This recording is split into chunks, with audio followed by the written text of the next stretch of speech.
రాష్ట్రం ఏర్పడి ఇన్నేళ్లైనా ఇప్పటికీ రాజధాని కోసం కొట్టుకుంటున్నామన్నారు AP deputy CM Pawan Kalyan.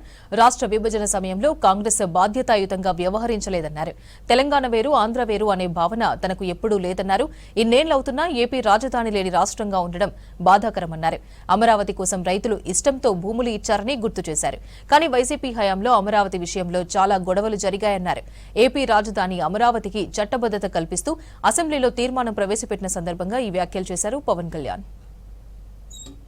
మన దురదృష్టం, రాష్ట్రం ఏర్పాటు అయినప్పటి నుంచి 1953 అక్టోబర్ 1 కర్నూలు రాజధానిగా ఏర్పడినప్పటి నుంచి ఈ రోజు దాకా ఇంకా మనం రాజధాని గురించి కొట్టుకుంటున్నాం. ఇక్కడ ఉండాలా, అక్కడ ఉండాలా. పొలిటికల్ స్టెబిలిటీ, స్థిరత్వం ప్రజలకి చాలా చాలా అవసరం. నేనే హైదరాబాద్కి రాబోయింది అధ్యక్ష. మేమందరం ఏం నమ్మామంటే ఇది మా నేల, మా తెలుగు రాష్ట్రం, మా ఆంధ్ర రాష్ట్రం.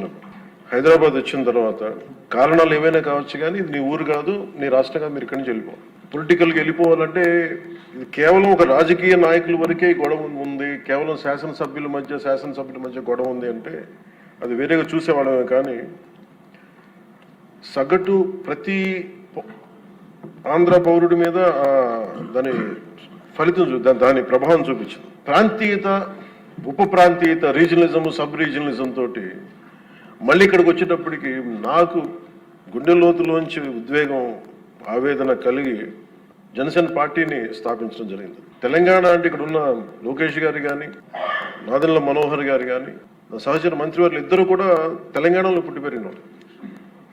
వాళ్ళకి లోపల వాళ్ళు ఆంధ్రాకి వచ్చారు, కానీ వాళ్ళ గుండె లోపల నుంచి తెలంగాణను తీయలేం. ఇలా చాలా మంది సభ్యులు ఉండొచ్చు ఇక్కడ.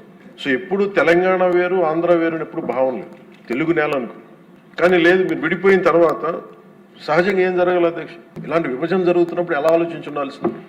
బాధ్యతగా అప్పుడున్న కేంద్ర ప్రభుత్వం కానీ, కాంగ్రెస్ లెడ్ యూపీఏ కేంద్ర ప్రభుత్వం కానీ విభజించిన విధానం కానీ, తిరిగి మనకి ఒక రాష్ట్రం కావాలి, మనకి ఇది కావాలంటే ఈరోజు రాజధాని లేకుండా ఇన్ని 70 సంవత్సరాల పై, దాదాపు 68-70 సంవత్సరాలు అయినా కానీ, 6 దశాబ్దాలు దాటినా కానీ ఇంకా మనం ఒక రాజధాని లేని రాష్ట్రంగా, ఇంకా సరైన వసతులు లేని రాష్ట్రంగా, ఒక అడ్మినిస్ట్రేటివ్ సౌకర్యాలు లేని రాష్ట్రంగా, ఒక హైకోర్టు సమూలంగా బలమైన హైకోర్టు లేని రాష్ట్రంగా ఇంకా మనం కొట్టుకుంటానే ఉన్నాం.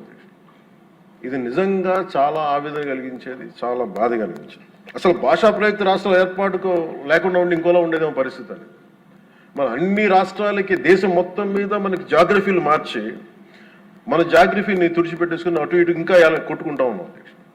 ఒక క్యాపిటల్ లేదు, ఇంకోటి లేదు. ఎవరి త్యాగాల మీద అందరికీ భాషా ప్రయుక్త రాష్ట్రాలు వచ్చినాయో, భాషా ప్రయుక్తతో నాందికి పలికిన ఆంధ్రప్రదేశ్కి ఈరోజు ఇంకా మనం కొట్టుమిట్లాడుతూ ఉన్నాం. ఇంకా సెంట్రల్ దగ్గరికి వెళ్ళి దేహాన్ని అడగాల్సి వస్తుంది. మాకు ఇవి ఇవ్వండి, మాకు ఆఫీసులు ఇవ్వండి, లేదా ఇందాక మీరు చెప్పిన ఆ షెడ్యూల్స్ రావాల్సిన ఆఫీసులు కానీ ఇంకా రావాల్సిన ఏమి రాలేదు. ఇంకా అడగాలంటే మన గొంతు చాలా బలంగా ఉన్నాం. సబ్ రీజనలిజం అనే యాటిట్యూడ్ తీసేయాలి మన దగ్గర. మీరు ఉత్తరాంధ్ర, మీరు రాయలసీమ, ఏంటి రాయలసీమ, ఏంటి ఉత్తరాంధ్ర, ఏంటి గోదావరి జిల్లాలో అన్ని కలిపి ఆంధ్ర కాదా? అందరూ మాట్లాడి తెలుగు వాళ్ళం కాదా? అసలు తెలుగు జాతి ఐక్యతగా మనం మాట్లాడుకున్న మైండ్ సెట్ నుంచి నిజంగా బాధ ఏంటంటే మన ఆంధ్ర కన్ఫైన్ అవ్వాల్సి వచ్చింది.